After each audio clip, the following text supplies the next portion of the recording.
Hey everybody, my name's Jeff. I'm doing a video on how to make a wooden ring. This will actually be my third attempt trying to make it. The first time, I cracked into 4 pieces during the process.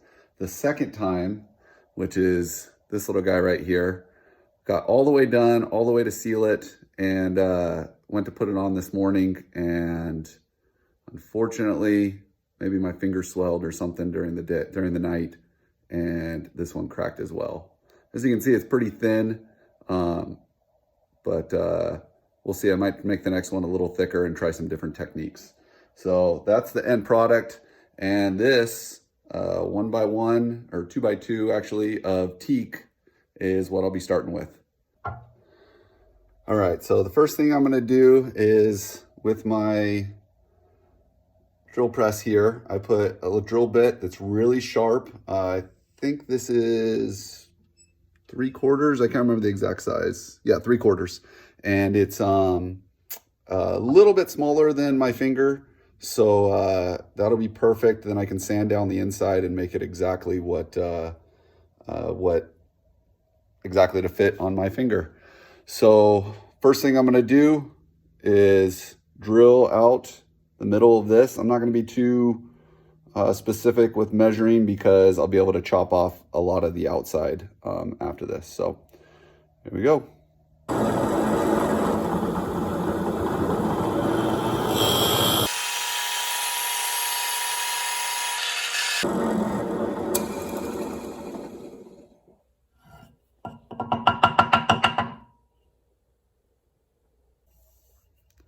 So now that I have the hole bored out for the inside, I'm gonna chop it to about, let's say 1/2 inch, which is a little wider than I want, but I'll sand it down later and I'll show you how I do that.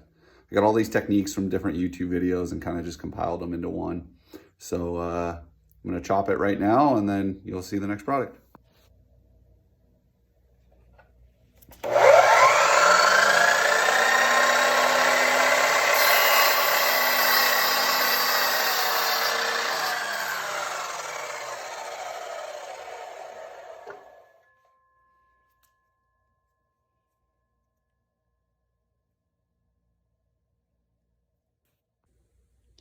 So the next thing I'm gonna do is, as you can see, putting this through my finger.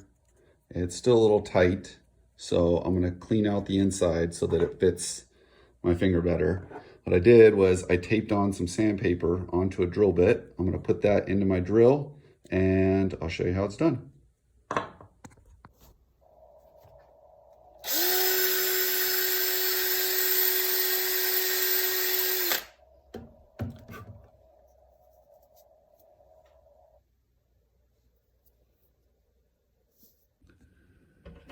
So next, I'm gonna cut off the sides to minimize the amount of sanding. I'm gonna use this guide with the miter saw.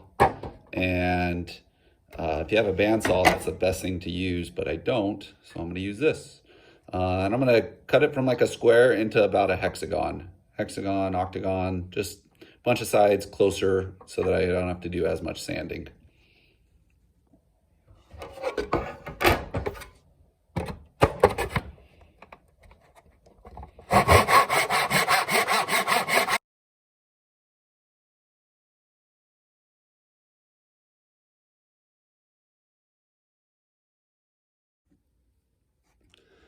As you can see, not a perfect hexagon, but it's got a bunch of sides and it's gonna be easier to sand. Actually starting to kind of look like a ring now. So this is another technique that I like to do. Before I actually sand it down to make it all smooth around the edges, it's a little thicker than I want. So I took my sander and put it on my vise upside down. I'm gonna turn it on and hold it here just to basically take it in a little bit.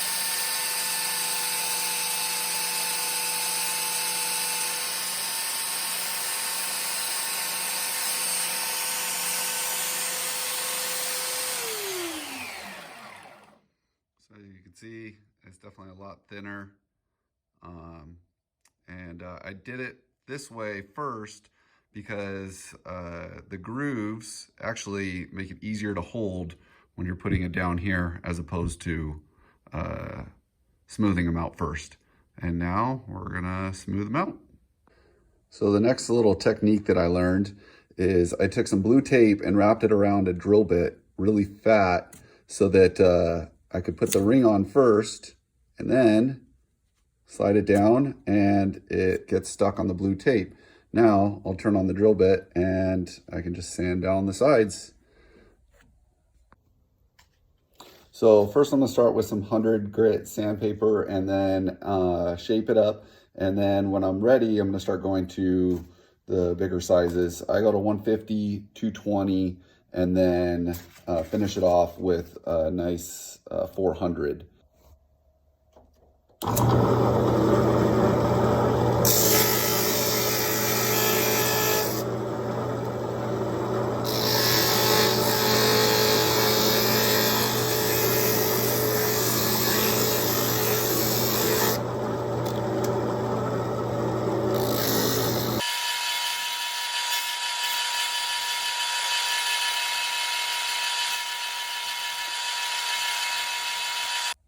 As you can see, it's already starting to get smooth. There's still some flat edges. I'm gonna take it down a little bit more, but it was only maybe a minute of sanding and it grinds it all down pretty good.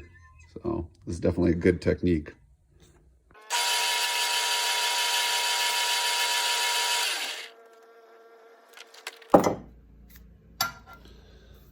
So starting to look pretty good.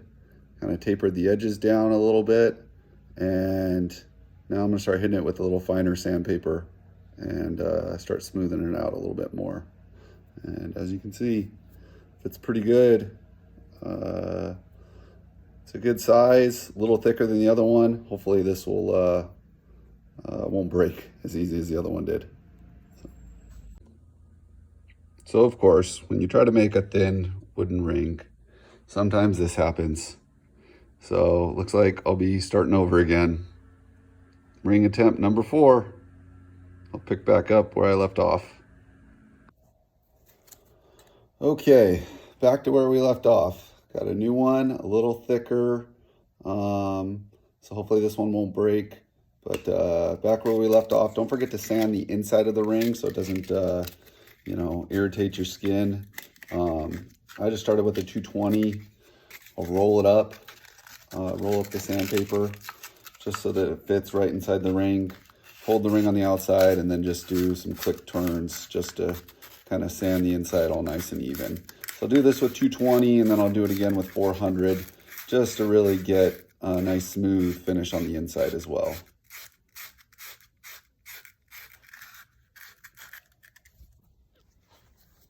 Okay, so now that the ring is dry, you can see a little thicker than the previous one, so it hasn't broken yet. Now I'm gonna put a little sealer stain on it. So I'm using this Danish oil.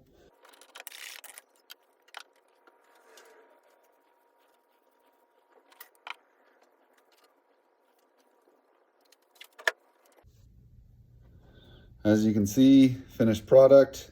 It's got a nice little sealant and stain to it. This is teak.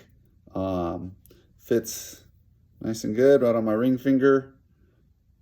And yeah, a little thicker than the other one, so hopefully it'll last longer than that. This is my first video ever doing a how-to, so be kind with your comments, and hopefully it won't be my last.